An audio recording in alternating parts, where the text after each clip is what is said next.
esperado porque ha intentado José Ballesta, el alcalde de Murcia, venir, pero algo se lo ha impedido en el último momento. Esa es la razón de que hayamos retrasado unos minutos el comienzo de la charla de esta noche.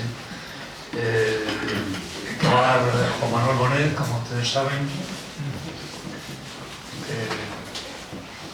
Juan Manuel Bonet, sobre todo, es un amigo de esta casa, un gran admirador de Ramón Gaya. Si tuviera que, para presentarlo, cosa que no voy a hacer, detenerme un poco en su currículum, probablemente agotaríamos la obra y estaríamos empezando a decir parte de lo que ha hecho él, como ustedes saben, y sobre todo él es un poeta, es también crítico de arte, crítico de literatura, comisario de exposiciones, ha dirigido el Instituto Cervantes, ha dirigido la sede del Instituto Cervantes de París, dirigió el Museo Reina Sofía, dirigió el Iván.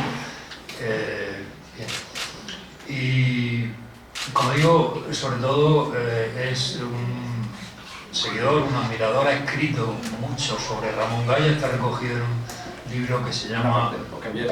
Hasta ese momento. Hasta ese momento, el libro que se llama un vaso de agua, una copa de agua, y realmente no tengo más que decir. Ahora, quizá también saben ustedes que acabo de comisariar una exposición importantísima en Madrid sobre el 80 aniversario del exilio republicano español, una exposición que todavía se puede ver hasta el 31 de enero en Madrid, el nuevo ministerio, en la que Ramón Gaya tiene una presencia relevante gracias al profundo conocimiento de Juan Manuel sobre la obra y la vida de Ramón Gaya. Y sin más, pues le dejo con él. Hoy va a hablar de Ramón Gaya, pintor errante, es decir, creo que va a poner el acento sobre todo en la época del exilio de Ramón. Y para mí sería una alegría darle la bienvenida. Siempre es una fiesta que venga Juan Manuel y que nos deleite con su palabra y con su profundo conocimiento de la obra de Ramón. Así que muchísimas gracias, Juan Manuel, y tienen la palabra. Muchas gracias, Pepe.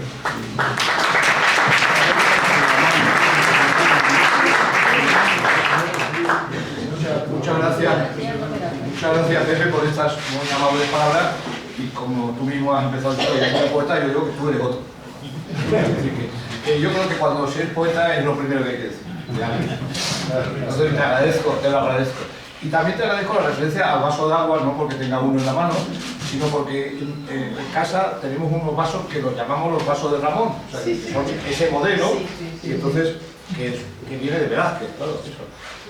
Pero en casa, cuando vamos a sacar las copas de Ramón, entonces cuando quise sintetizar en un título, pues pensé en eso, en una copa de agua.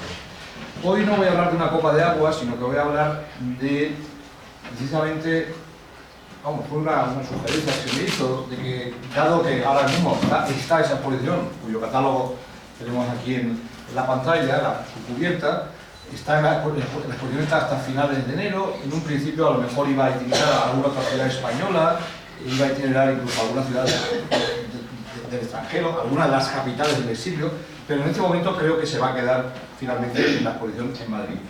El catálogo, que tiene 700 páginas, lo ha maquetado precisamente alguien bien conocido de los amigos de Ramón Gaya, porque es el Alfonso Meléndez, que es, por ejemplo, quien le ha dado forma a los sucesivos volúmenes que en esa pleiad que saca pretexto, esa pleiad española, pues ha maquetado los 3 volúmenes, la obra completa, las cartas a los amigos, la correspondencia con María Zambrano y los que vendrán después. En cualquier caso, es alguien que es excelente a la hora de precisamente combinar materiales tan diversos, tan heterogéneos como los que deben estar en un exposición del sitio.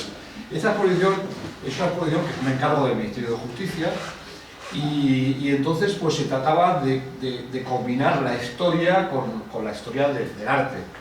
Con lo cual tiene, además, es un espacio muy especial, lo ha dicho Pepe, es el Nuevo Ministerios, que el Nuevo Ministerios mucha gente se cree que es un edificio franquista. Yo mismo viví de niño por ahí y para nada. Es un edificio de Secundino Zuazo, que marchó a ese preexilio que estábamos hablando Manolo Borrás y yo ahora, de esos exiliados que se fueron en el 36, no en el 39, y que hay polémicas si son exilios o no. En cualquier caso, no son exilios republicanos, puesto que se marcharon a París, como fue el caso de Ortega, de Baroja, de Azorín, cada uno tuvo después sus rumbos, pero Suazo fue un gran arquitecto de los años 20 y 30, de esa escuela de Madrid de arquitectura, y es muy conocido, por ejemplo, por la Casa de las Flores, que es la famosa casa que luego Neruda evocará en un poema porque fue bombardeada durante la guerra, y hablará de su casa bombardeada, y hay imágenes, hay fotografías muy impactantes de la casa bombardeada.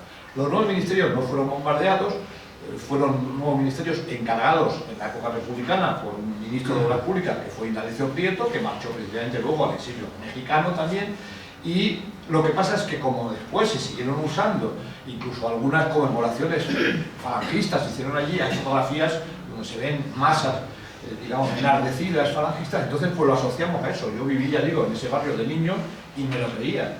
Y he tenido que, muchas de las veces que he enseñado la jurisdicción, pues explicarle a la gente, no se crea que están en un edificio del franquismo, del primer franquismo, estamos en un edificio republicano, precisamente. Luego es un edificio, la sala donde se ha hecho la jurisdicción, muy especial porque en la arquitectura de Suazo, en la época de la transición, el arquitecto de la Sota, que es un gran arquitecto, fue el que hizo la reforma de esa zona, y ahora va a hacer otra reforma Rodríguez Frade, que es otro arquitecto muy importante del momento actual, que es el que ha reformado el Museo Arqueológico, pues va a instalar allí la sede de ENAIRE, que es una fundación que gestiona el patrimonio artístico de los aeropuertos españoles, lo que era antes AENA. Y es precisamente Rodríguez Frade el que le ha dado forma a nuestra exposición, ha sido el arquitecto de la exposición, y entonces el edificio muy imponente de Suazo, con una intervención de la Sota, que es una intervención como rusa casi, que hace que sea como un búnker en una zona, y luego ahora la arquitectura provisional que ha hecho Rodríguez Frade, yo creo que el espacio va muy bien y evoca bastante bien, pues es muy adecuado para el estudio que se trata de comentar ahora en estas primeras palabras. Y en la exposición, efectivamente, como decía Pepe, no podía no estar Ramón Galla, y además con un cierto hilo rojo, porque realmente él, en la exposición partimos de un momento durante la Guerra Civil, que es el año 37, y ya en el año 37, ese momento que es el Congreso de Intelectuales de Valencia, Barcelona y París, que es un congreso antifascista, al cual acuden muchísimos mexicanos, por ejemplo, que luego van a ser gente que trate. Ramón hace, lo veremos enseguida, los carteles de ese congreso, el cartel principal, otro cartel para la representación de Lorca. En ese congreso está muy presente la revista Hora de España, que es la que publica la Crónica Colectiva, de la cual Ramón es uno de los firmantes. Y luego después el propio pabellón republicano, que es el otro acontecimiento que evocamos de la época misma de la guerra, pues es muy conocido porque fue el pabellón del Guernica, y de una pintura de Miró, y de una escultura de Alberto en su exterior, y todo esto. Pero en ese pabellón se hicieron también muestras y se presentaron conjuntos de obras, y entre esas obras también hubo obra de Ramón Galla. Y luego, claro, Ramón Galla va a vivir el exilio primero en Francia, como tantos, pasa después a México, después, como algunos, no muchos, pero va a ser parte de un exilio español en Italia, y luego va a regresar a España de observador, se va a volver a marchar, y ya es en la época de la transición cuando ha sido ampliamente reconocido allí, porque antes no era conocido, se había marchado jovencísimo, hubo un vacío enorme de su obra, se vuelve a ver a partir del 60 y se ve de verdad en la época de la transición. En cualquier caso, ese es el contexto, y voy a acompañar, digamos, mi idea es acompañar la obra y la vida de Ramón entre 1937, digamos, o 30 y 39, que es el final de la guerra y el comienzo del exilio, y precisamente su retorno a Europa. Más allá no voy a seguir, sino que lo vamos a dejar, digamos, entre Venecia y Roma, que no está mal como geografía de reencuentro con Europa, y también con una referencia, claro, al retorno ese español en ese sitio. Bien, decía, el Congreso, Ramón, que ha tenido una polémica con Renau sobre cartelismo en la propia revista de España. Hay que subrayarlo porque realmente era un acto de gran valentía en ese momento escribir algo sobre una persona que tenía tantísimo poder, que era un intelectual de los más prominentes de la zona republicana, en su condición además primero de militante y dirigente del Partido Comunista, y segundo, era el director general de Bellas Artes, y él fue quien precisamente encargaría Guernica y las demás obras del pabellón. Es una polémica sobre el cartel. Ramón, digamos, que conoce perfectamente, su padre era litógrafo, entre otras cosas, y había litografiado carteles o etiquetas de fruta, etc. Pues Ramón conocía muy bien toda la historia de la gráfica, conocía perfectamente la obra de Toulouse-Lautrec, conocía perfectamente la obra de Daumier, como digo, los primeros que baja el arte a la calle, pero le discute, digamos, a Renaud los conceptos sobre cartelismo, y él, precisamente, con motivo del Congreso, es cuando se va, digamos, a preocupar por hacer carteles a su manera, por hacer carteles que son, este cartel tiene muchísimo que ver con las viñetas que publica como único ilustrador de la revista Hora de España. Es interesante también que un tema que luego en el exilio va a ser recurrentísimo, y en mi exposición hay una sección cervantina, un tema recurrentísimo va a ser precisamente la memoria española, y dentro de la memoria española la memoria de las grandes obras, la memoria de la obra de Galdós, la memoria de la obra de Goya, de la de Velázquez, de la de Cervantes, la de Góngora, etcétera, etcétera. Y Ramón precisamente va a ser un auténtico, digamos, en ese sentido, canonizador de aquellas cosas en las que cree, y siempre va a hablar de esas cuantas obras que le han orientado, que le han marcado. Y es significativo y es interesante que en la propia Guerra Civil, en el cartel, aparezcan, en esa ventana aparezca Don Quijote. Otro cartel del mismo contexto es este, para una representación en el marco del Congreso de la Mañana Videra Lorquiana, y estos dos carteles los tenemos en la exposición, por suerte además tenemos copias originales, fue complicado conseguir el préstamo, pero finalmente nos los prestaron, y habría un tercer cartel que no tenemos en la exposición, pero que podría haber estado, lo que pasa es que este en concreto yo no lo tenía localizado cerca, pero es este otro cartel que es precisamente el cartel anunciador, muy dentro de la estética de la revista, de esa revista que imprimía Arturo Aguirre, que se hizo primero en Valencia y al final de la guerra ya en Barcelona. Decía que Ramón tuvo obra expuesta en el propio pabellón, y esta es la obra que se expuso allí, que es Espanto, bombardeo de Almería. Ramón va a vivir las vicisitudes de esa revista, de ese grupo, trasladará su residencia presidente a Barcelona. Dentro del grupo, ya lo he dicho, ha participado en la ponencia colectiva, esa ponencia colectiva en la que están gentes que no tienen mucho que ver entre sí a veces, pero hay un núcleo que sí lo tenía, que era Serrano Plaza, Sánchez Barbudo, Rafael Dieste, Ramón, etc., Juan Gil Albert, pero por ejemplo está Herrera Petere, que es otra cosa totalmente distinta, que es un intelectual militante del Partido Comunista, muy cercano a Alberti, etc., que va también a marcharse a México, pero que no es precisamente cercano.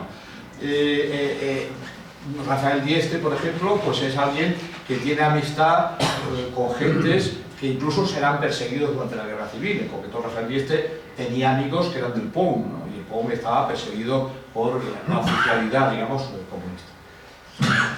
Ramón, precisamente, hablábamos de las grandes obras que le iluminan, que él nos ha enseñado a mirar con su mirada tan lúcida que trate siempre, y en concreto hay que recordar también la etapa en la cual él, Eduardo Vicente y Juan Bonafé habían sido los pintores del Museo del Pueblo, del Museo Pedagógico, del Museo de Misiones Pedagógicas, que iba paseando esas obras maestras en copias hechas por ellos por los pueblos y los campos de España. En concreto, es interesante, es significativo, porque tiene que ver, porque este cuadro tiene un clima que va por ahí, ¿no? Es interesante ver que Ramón, que también hizo copias por ejemplo, de obras que luego se le han quitado atribución a Velázquez, pero de obras de Mazo que son casi de Velázquez, pues, y que se identifican siempre más con Velázquez que con Goya. Sin embargo, había pintado en el año 34, 2 años de la guerra, precisamente el cuadro de los fusilamientos, que es un cuadro que se va a utilizar muchísimo de Goya, y los grabados de Goya de los desastres de la guerra van a ser una constante en la iconografía de guerra y de posguerra, es decir, va a ser un elemento casi de la propaganda republicana, va a ser Goya, y cuando después se enlace, digamos, a Goya con el Guernica, ¿no? Van a ser imágenes de, vamos, hicimos en la época que yo estuve en el Cervantes de París, hicimos una pequeña exposición para un festival de cine español que fue precisamente en el aniversario, el 80 aniversario del Guernica. Hicimos una exposición que era los desastres de la guerra de Goya al Guernica, y entonces mostrábamos propaganda republicana o cosas del exilio donde aparecía el Goya de la guerra. Bien, Ramón, al terminar la guerra, vive un drama personal ineludible y terrible, que es la muerte de su mujer, Fe Sanz, que muere en el bombardeo de la estación de Figueras. Sobrevive la hija de ambos, Alicia, que se descubre que vive cuando se hace el recuento de fallecidos en ese ataque de la aviación. Aquí tenemos un retrato que solo lo conocemos en blanco y negro, porque se ha perdido el cuadro, el paradero desconocido, de Fe por Ramón. Aquí tenemos una fotografía de Fe también por Ramón, y aquí tenemos una fotografía de ambos en el año 36 en Madrid. Ramón, muy cerca precisamente de Figueras, es el paso principal por el cual afluyen el 500.000 de españoles que se marchan tras la caída de Cataluña, digamos. El final del exilio lo colocamos en una sala de la exposición. Por una parte hay el final de la guerra y comienzo del exilio, hay unos últimos barcos que se van a marchar desde los puertos de Levante, Valencia y Alicante principalmente. Hay un famoso barco que llegará a Orán desde Alicante con más pasajeros de los que cabían y a punto de no poder llegar porque se hundía literalmente el barco, el Stanbrook, y en cambio el exilio por tierra va a ser la frontera de lo que es la provincia de Gerona con el departamento de los Pirineos Orientales francés, lo que se conoce históricamente como el Rosellón. Por Cerver pasan algunos, por Gurmadán pasan otros, pero la principal vía, y hay algunas más, pero la principal vía de estas tres que menciono es Le Perthus. Está precisamente después de Figueras, está Figueras, Gerona, después está Figueras, la Junquera, y después ya se pasa a Le Perthus, que es la primera localidad francesa que está ya bastante cerca de Perpiñán. Y por allí es donde pasa la mayor parte de ese flujo inmenso, ese flujo que congrega, según un colaborador de nuestra exposición, que es Michel Lefebvre, que es hijo de un exiliado comunista, con una historia que un día él escribirá la novela de su padre, porque es bastante fascinante. Pues Michel Lefebvre, que es un gran especialista en fotos de esa época, dice que Le Perthus llegó a ver, él tiene hecho un recuento de 200 fotógrafos, o sea, 200 fotógrafos internacionales, los grandes, como esta foto por ejemplo es de David Seymour, que es uno de los fundadores después de la agencia Magnum, llamado también Chin, que es un hombre con el cual Ramón va a coincidir en el Sinaya, porque este hombre no se quedó en México, pero acompañó a los exiliados que marcharon en el Sinaya, en el barco donde llegaron Ramón y varios pintores y escritores más. Y entonces, bueno, pues está Seymour, está Robert Capa, están fotógrafos de Perpiñán, hay un postalero, un fotógrafo de estos que hace álbumes normalmente de las playas, pues hace el álbum del exilio español. Es una cosa rarísima, pero así es, un álbum souvenir del exilio. Pues ahí lo tenemos en la exposición. Esta fotografía pues es de Seymour y es una imagen que da muestra de la desbandada, de la avalancha, también de cuál es la recepción. Enseguida guardias móviles que desarman, que apilan las armas, que requisan los coches. En este exilio, en concreto, pasa Antonio Machado a pie, con su madre, con Corpus Varga, con su hermano José. El presidente Azaña pasa por otro lado, por ahí cerca, pero también pasa casi como uno más. Y bueno, pues después de esta situación, donde acaban la mayoría, en concreto pues en esos campos improvisados, muchos de ellos en las playas, de la cual esta foto no está en la exposición, pero tenemos otras fotos hechas por el fotógrafo. Esta foto es de Enrique Tapia, que es un fotógrafo socialista, que luego vivió en la Toulouse, capital un poco del exilio, durante los años 40, y Enrique Tapia documentó maravillosamente la vida de los exiliados en esa ciudad. Tenemos, por ejemplo, en la exposición una fotografía en la que se ve al dirigente más importante que tenía el PSOE allá, Gabriel Pradal, y otros militantes escuchando una radio en el año 43 con cara como de susto, y lo que están escuchando es Radio Londres, escuchando la voz de Gaulle hablando, digamos, de la futura liberación por venir de Francia y del progreso, digamos, de esa liberación. Este campo que tenemos aquí en la pantalla es precisamente el campo donde acabaron Ramón y los demás, la mayoría de los demás miembros de la redacción de Hora de España. Ramón, que sepamos, no pintó los campos, poca gente pintó los campos. La mayoría de los testimonios plásticos que tenemos son más bien de pintores amateurs, que en algunos casos tienen un gran valor testimonial, pero la verdad es que en general la mayor parte de los que pintaron los campos los pintaron de memoria después, pero Ramón no. Siempre tuvo, salvo esa imagen que vimos antes del bombardeo de Almería, que tampoco lo presenció, pero es una imagen que es evocadora de esto, pero Ramón en general no quería volver mucho sobre esta época, no hablaba mucho de esta época y desde luego no pintó los campos. Esta es una imagen de Gerardo Lizarga, de un barracón en Argelès. Gerardo Lizarga es otro pintor que se marcha a México, no está en la exposición, la exposición tampoco es una enciclopedia, no está. Fue el marido, es conocido por ser el primer marido de Remedios Varo, sobre todo, un pintor navarro no muy conocido. Esta obra sí la tenemos en la exposición, viene del MENAC de Barcelona, es una obra de Pere Daura, que es un pintor catalán, que había hecho cosas geométricas a la Torre García, que era muy cerca de la Torre García, muy interesante en esa época, es un pintor que luego se pierde un poco, y esta obra, la curiosidad es que se llama la pesadilla del internado en los campos, pero él no estuvo internado en los campos, sino que él había sido herido en la batalla del Ebro, estaba ya en Francia y lo que acudió es a ayudar a los que estaban. Sin embargo, evoca bastante bien el clima de esos campos. Y esta obra es de alguien que sí fue amigo de Ramón, que es Antonio Rodríguez Luna. Antonio Rodríguez Luna, esta pieza, está en la exposición, es precisamente una evocación hecha en México del campo de Argelès. Esto de pintar mucho después, una circunstancia dramática, en la misma exposición tenemos, por ejemplo, unas esculturas de un escultor que podríamos llamar naif, que se firmaba Hernán, que era, no sé si se llama Agustín Hernández, un preso de Mauthausen, de uno de los campos de exterminio alemanes. Que al lado de los campos de exterminio alemanes, claro, esto de aquí era casi una pensión comparado con lo que eso fue.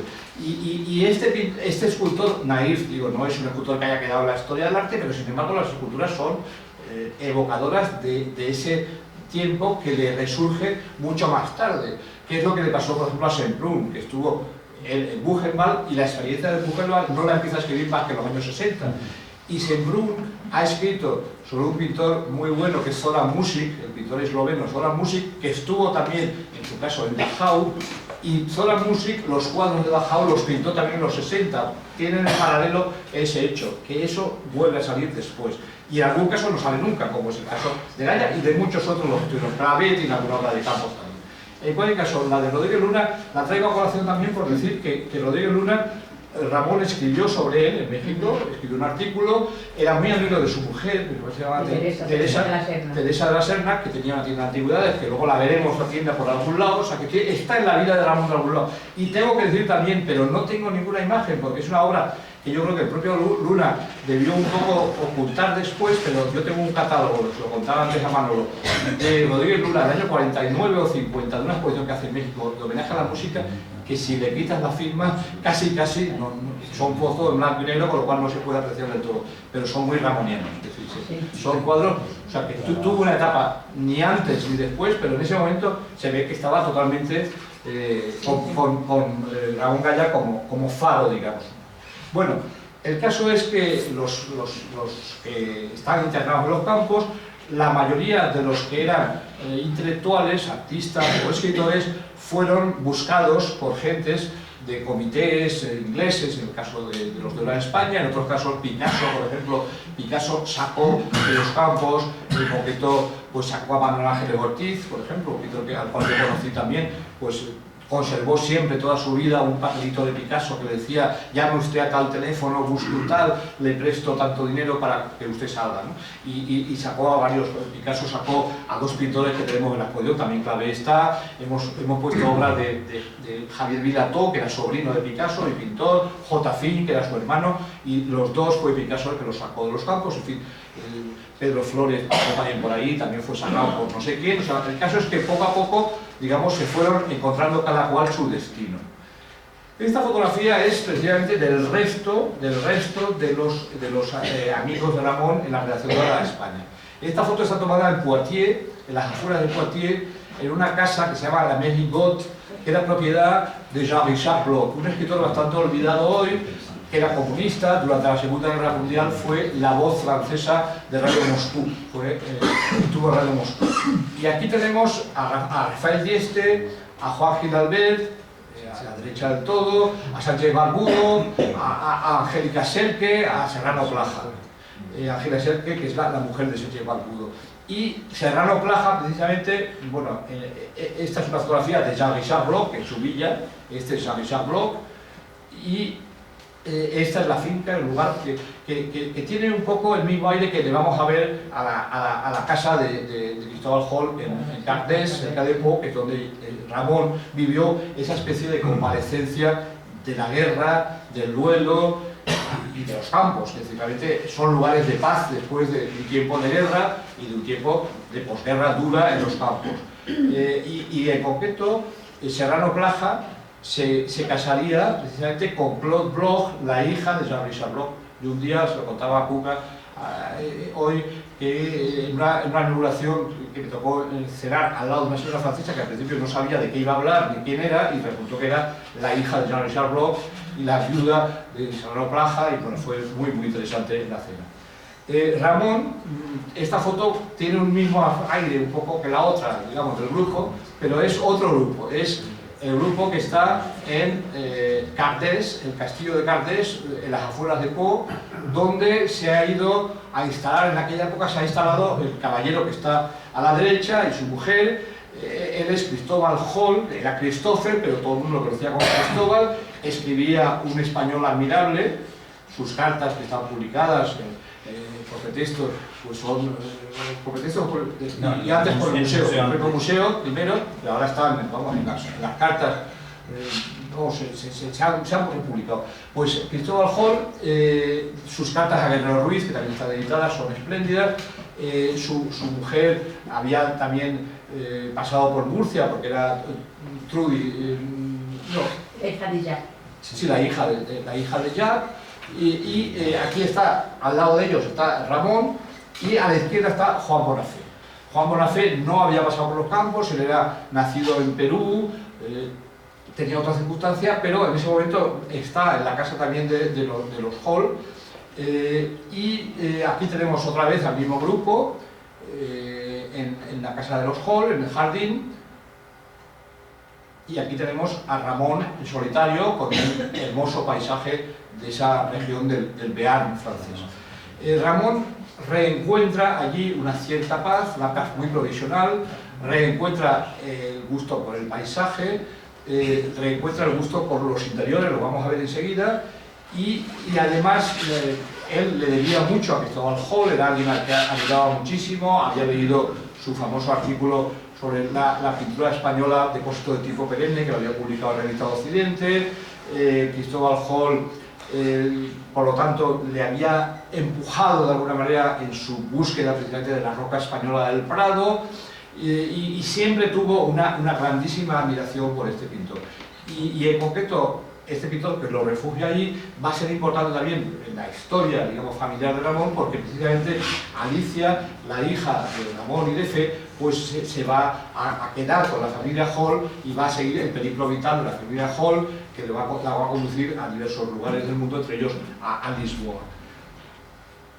Las obras que hace Ramón en Cardés son de una especial intensidad. Es como el reencuentro con cosas que estaban como olvidadas después de 3 años de guerra y de los meses de la inmediata posguerra. es una paz provisional como la es la de muchos de los exiliados de ese tiempo. Están, digamos, en la duda vital de si apuntarse a quedarse en Francia o apuntarse a marcharse allende el mar. Ramón va a optar por esta segunda opción y creo que hizo bien en el sentido de que la amenaza se cernía precisamente sobre Francia y sobre toda Europa. Enseño esta imagen de Cardés, esta otra, donde aparece un tema, aparece el tema del cuadro dentro del cuadro y aparece el tema del espejo. Son temas que van a ser, como es bien sabido, absolutamente ramonianos a lo largo de su vida. Ya en México veremos algún espejo más, veremos muchos cuadros dentro del cuadro, ese juego de las flores, del papel pintado, en fin, todo ello creo que empieza a sentar las bases de cosas que va a desarrollar en los años sucesivos. Esta otra imagen también muy bella, también con espejo. Esta otra, que es la que han utilizado aquí en el museo como invitación. No sabemos qué libro es el que está delante. A los que nos gustan los libros nos gustaría saber cuál es, pero no lo sabemos nunca, pero tiene pinta de ser de Gallimard. Tiene pinta de ser, tiene pinta de ser de la editorial Gallimard, por la curiosidad. Efectivamente, como bien ha señalado Manolo. En cualquier caso, es una imagen también muy bella, donde vemos, precisamente, no he enseñado, buscando en Google se puede encontrar algo que se parece bastante a esto. Y no sé si es un castillo que ahora mismo se vende incluso allá, pero he visto que sí es verdad que está como rodeado de otras casas, como esta que está allí. Debe ser un castillito, no muy grande, y que luego enseguida viene, digamos, las praderas. Debe estar como en las afueras un poco del campo, pero efectivamente parece que está rodeado de otras casas, que se ve muy bien en esta imagen. Esta es una imagen preciosa en la cual está Cristóbal Hall pintando. De esta imagen se conserva también un dibujo preparatorio, y esta otra que es muy bella, en la cual está Cristóbal Hall pintando al pie de un árbol, no sabemos si de su propia finca o de por ahí cerca. Juan Bonafé se quedará en la región, en concreto un tiempo, se quedará en Montauban, y este dibujo, que pertenece a este museo, tengo que dar las gracias porque me lo han prestado, igual que las dos primeras guaches que he enseñado de Cardés. Este dibujo también nos lo ha prestado al museo, porque en un apartado que es previo de los campos hay una evocación de Machado y de Azaña, y Azaña, como bien sabéis, murió en Montauban. Este dibujo es muy revelador del gran talento que tenía Bonafé. Ramón tiene un texto que creo que fue para una exposición que se hizo, no sé si aquí o en Murcia, en algún momento, una exposición. En Murcia, sí, creo que fue San Esteban. Pues yo creo que ahora lo he buscado en las obras completas. Está ese texto donde Ramón dice que hay pintores que son muy grandilocuentes y tal, y hay otros que son como Godot, que hablan como en otra voz, y que Bonafé es de esa segunda estirpe, digamos. Está muy bien dicho, la gran admiración que le tenía. Él tenía más obras de Bonafé, tenía también una pintura, me parece que de las Salinas, por ahí por San Fernando. Y precisamente también en Google, en su día creo que lo pasé, o por lo menos lo comentamos con Andrés también. En Google hace un tiempo se vendía en Estados Unidos, me parece, de repente, esta vista de Montauban de Juan Bonafé, que tiene el interés de ser, pero esta no sé dónde encontrarla, por lo tanto opté por el dibujo y no por esta, que no había forma de seguirle la pista. Y en la exposición también enseño esta hermosa vista también de Montauban, que tiene también el interés biográfico añadido de ser de Francisco Galicia, que es un pintor que era sobrino de León Felipe, que había pintado y que era muy amigo de Azaña. Yo me había quedado incluso con la idea de que existía un retrato de Azaña por Francisco Galicia, y creía que lo tenía su hijo. Su hijo tenía este cuadro, que nos lo ha prestado, pero en cambio el retrato de Azaña se perdió en la guerra.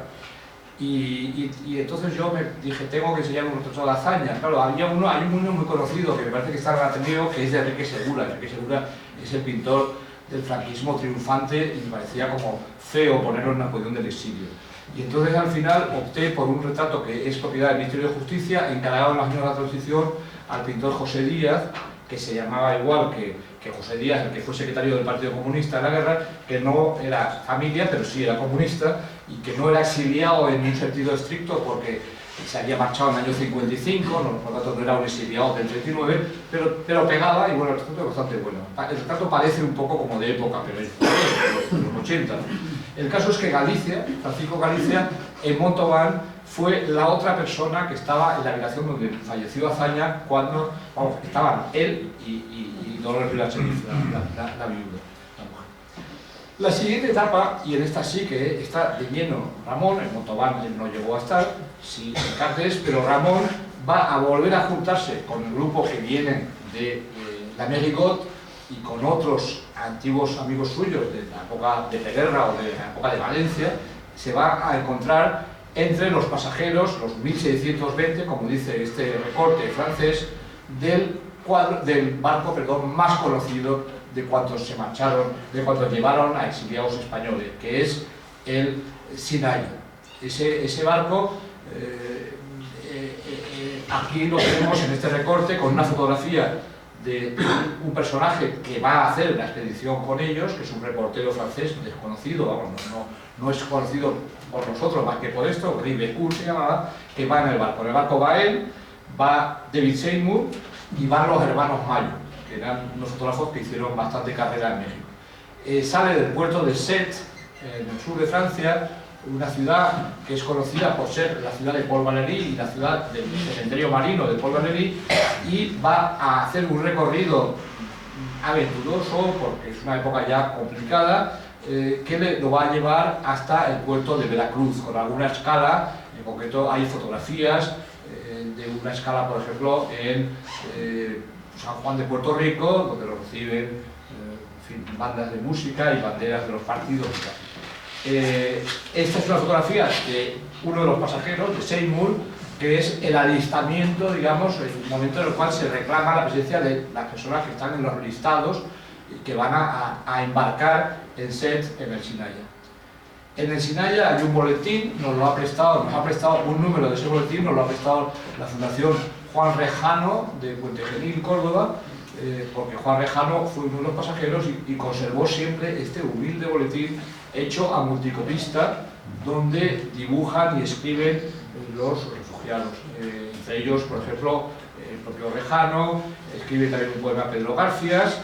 Hay un texto de Ramón, que es un texto sobre la pintura, lo que sé de vosotros, está recogido en las obras completas. Es un texto donde, digamos, que sí pero no, o sea, habla del muralismo y de que es realmente el movimiento probablemente más importante, aunque de los movimientos ya se sabe que lo que queda son las figuras, lo que queda son las obras, por lo tanto, si yo tengo que elegir un nombre diré José Clemente Orozco, pero luego da una lista de nombres, pero de Orozco dice que tanto Orozco como Rivera por algún lado podrían ser contemporáneos de los del 480, o sea, es un texto agridulce, es un texto que también es valiente en el sentido de que es muy ramoniano, no es un texto de circunstancias, no es un texto en el que se pliegue, sino que manifiesta que sabe dónde va, que le interesa ver eso en directo, que quisiera ver que lo de Orozco le parece que tiene algo, pero bueno, luego sabemos por las suites en Rennes, como dirían en Francia, que Ramón no va a ser precisamente demasiado simpatizante ni del muralismo ni del arte mexicano en general. No tengo la página donde está ese texto, pero es una página a multicopista como todo además. Está otro número de boletín. ¿Cómo lo recibe México? Esto es un texto donde es un texto del propio Lázaro Cárdenas, que es el que ha abierto las puertas de México a los exiliados.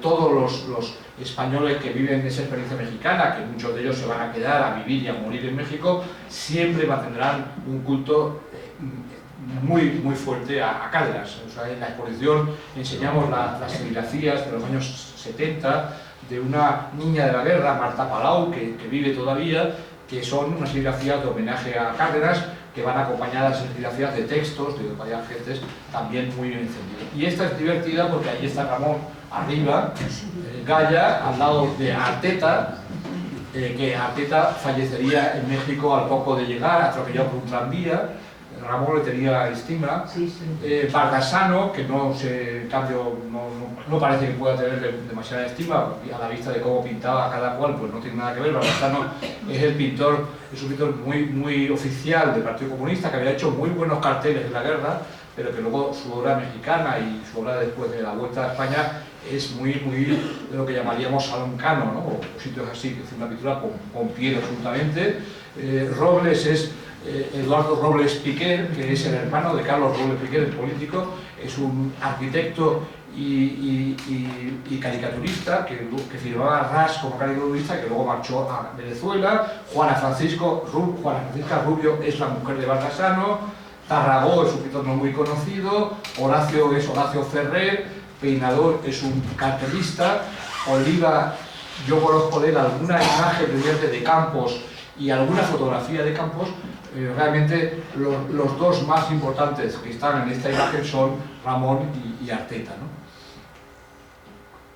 La única obra que yo conozco de un pintor que estuvo a bordo del Sinaia y que evoca el Sinaia es este, pero no sé dónde está, no lo pude localizar. Es un dibujo de Enrique Climent, que tengo otras obras en la exposición, enseñaré luego una. Es una obra que evoca, digamos, las circunstancias, pero pasa lo mismo, ¿no? Ni Ramón ni otros documentaron esta aventura. El Sinaia llega a Veracruz, con una decoración como esta, atraca en el muelle de Veracruz. Esta fotografía es muy buena, es de las mejores. Muy buena, no la había visto. Es una foto muy poco conocida, la quise tener por lo menos en el catálogo, pero era muy complicado. En fin, me pusieron muchos problemas de derechos al final, pero es una fotografía de cuando están precisamente llegando a Veracruz y están empezando a acercarse a las pasarelas para desembarcar. Esta es una fotografía ya de pasajeros descendiendo, y esto lo pongo porque es una novela de un amigo de muchos de los que estamos aquí, Andrés Trapiello, novela que además de alguna manera está detrás de ella la experiencia precisamente de Ramón en el Sinaia, y Andrés precisamente nos ha prestado para la exposición la maqueta que encargó para documentarse bien, para saber que cuando decía que un personaje andaba por el muelle tal, era por el puente tal o cual, quería tener muy clara la topografía del barco. Es divertido porque al final en la cartela no pone colección Andrés Trapiello, sino que pone su nombre, con lo cual parecería que fuera a sus horas libres maquetista de barcos, que es lo que le faltaba. Aquí está la fotografía que ha sido, esta fotografía ha sido un bestseller, porque los visitantes se quedan muy absortos, digamos, ante esta imagen, porque realmente te pone delante un poco del barco. Bien, Ramón desembarca en Veracruz y esta es la ficha, que supongo que se debe conservar en los archivos, de admitido como asilado político, vapor, Sinaia, tal. Es un documento realmente emotivo, ¿no? Ramón en México, como otros exiliados, va a hacer obras evocadoras del propio México, o sea, no va a cerrar los ojos ante lo que tiene delante. Esta imagen de una fuente es muy bella y es un tema muy suyo. Esta imagen de unas barcas de pesca delante de las cuales coloca una red de pesca, precisamente, es también bellísima. Creo que es Pascuaro, sí. Cuernavaca, cerca de México, en esta acuarela. Y sobre todo una larga serie de acuarelas, de dibujos también. Yo compré en su día, mi primer viaje a México, compré el aguafuerte de Luna que hemos visto antes, y compré en esa misma tienda de antigüedades, no sé si sería la de Teresa en su día a lo mejor, estaba en el pasaje Madero, pues allí había soutos en las paredes muy feos porque eran retratos malos, pero encontré un dibujo del lago de Chapultepec que lo acabé comprando en concreto para mi cuñado entonces, el marido de la hermana de Mónica. Y es un dibujo del lago también.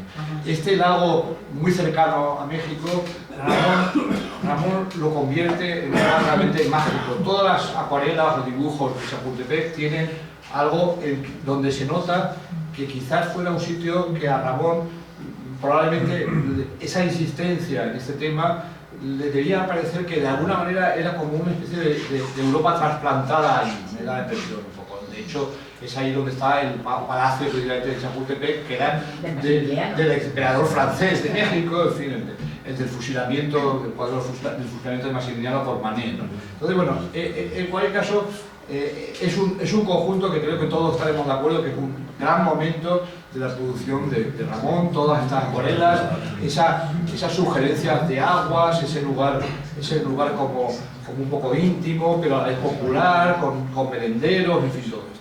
Estas barcas, realmente están tocadas estas obras por una especial magia, ¿no? Esta mujer en la barca, etc. Y aquí tenemos precisamente una fotografía del propio Ramón en ese lugar.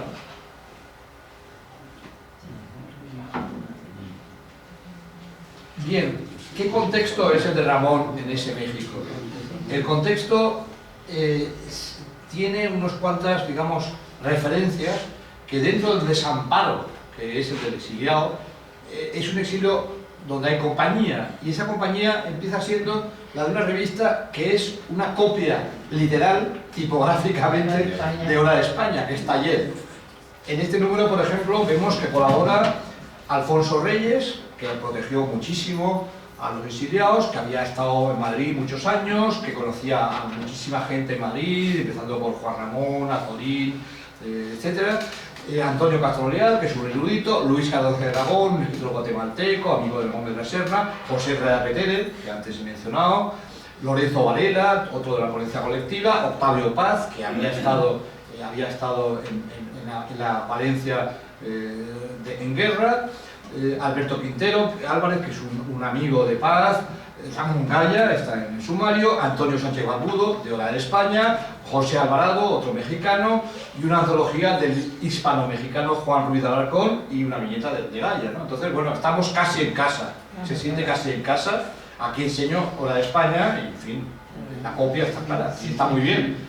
Andrés siempre dice, Trapillo, que hay que copiar, y empezó copiando a Juan Ramón en tipografía, con la revista Número, pues hizo un índice bis, pues aquí hacen un Hora de España bis. Octavio Paz, en España, había publicado en Valencia, en adjunto a Hora de España, este libro tan maravillosamente compuesto por Manuel Antonio Aguirre, que también componía Hora de España. Ramón dibujaba las viñetas en la propia mesa donde se componía, o sea, él era otro más de los artesanos que estaban allí componiendo los números de la revista. En los libros de Hora de España, en algunos hay viñetas de Ramón también, en este no hay ninguna viñeta, es simplemente un libro de tipografía. En la misma tipografía, más o menos, aunque creo que en este caso no hay presencia de Antonio Aguirre, pero Paz ha hecho esta antología Voces de España, que es una antología de poetas republicanos en guerra. Emilio Prados, Octavio Paz y Juan Gil Albert, que es otro de los que están en la aventura de Taller, van a hacer en la editorial Laberinto, en la colección Laberinto de la editorial Séneca, que es una editorial de Bergamín, van a hacer los 3 juntos, la antología Laurel, que va a ser una antología canónica, muy discutida, pero en la cual pues dan una visión unitaria, digamos, es de las pocas antologías que, igual que la de Onís en su día, de Federico de Onís en España, en los años 30, pues aquí da a la vez a los poetas españoles y a los poetas del Nuevo Mundo, ¿no? La cubierta es, curiosamente, de un pintor que se ha quedado en España, que es Daniel Vázquez Díaz, un retrato de Rubén Darío. En ese núcleo de los más cercanos a Ramón en ese tiempo está Juan Gil Albert. Juan Gil Albert, hay que leer, en concreto lo he releído ahora en las obras completas, la maravillosa necrológica que escribe Juan Gil Albert, dice, estábamos de acuerdo en muy pocas cosas, pero las hablábamos. O sea, dice algo así como que éramos tan diferentes y sin embargo amigos, ¿no? O sea, y es maravilloso ese brevísimo texto, porque es eso, exactamente es eso. Este es un retrato de Gil Albert en la época de la guerra, muy poco bélico, pero de la época de la guerra. Esta es una caricatura también de la época de la guerra, y este es un retrato que no es de Ramón y que no he querido tener en la exposición y por un fallo tonto burocrático finalmente no pudo estar, que es un retrato hecho por el pintor Climent, del que veíamos la visión de Sinaia. Es un retrato muy Giralbert también, con ese jersey amarillo, ese aire como de príncipe en el destierro, ¿no? Un poco que tiene Giralbert y que tan maravillosamente escuchamos cuando lo leemos, cuando leemos sus evocaciones, cuando Giralbert cuenta las incomodidades de los viajes en tren, o cuenta las incomodidades del campo de Argelès. Es increíble, ¿no? Porque realmente parece como que era muy incómodo aquello.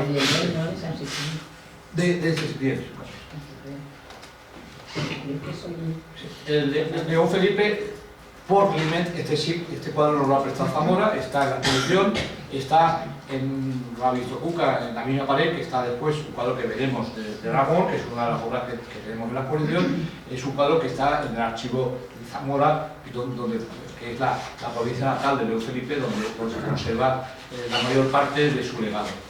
Precisamente Ramón hace la cubierta del primer gran poemario del exilio, que es un poco además el que define un poco el tono de lamentación ante el exilio, que es Español del éxodo y el llanto de León Felipe, publicado por la Casa de España en México, que es la editorial que funda Alfonso Reyes y que va a ser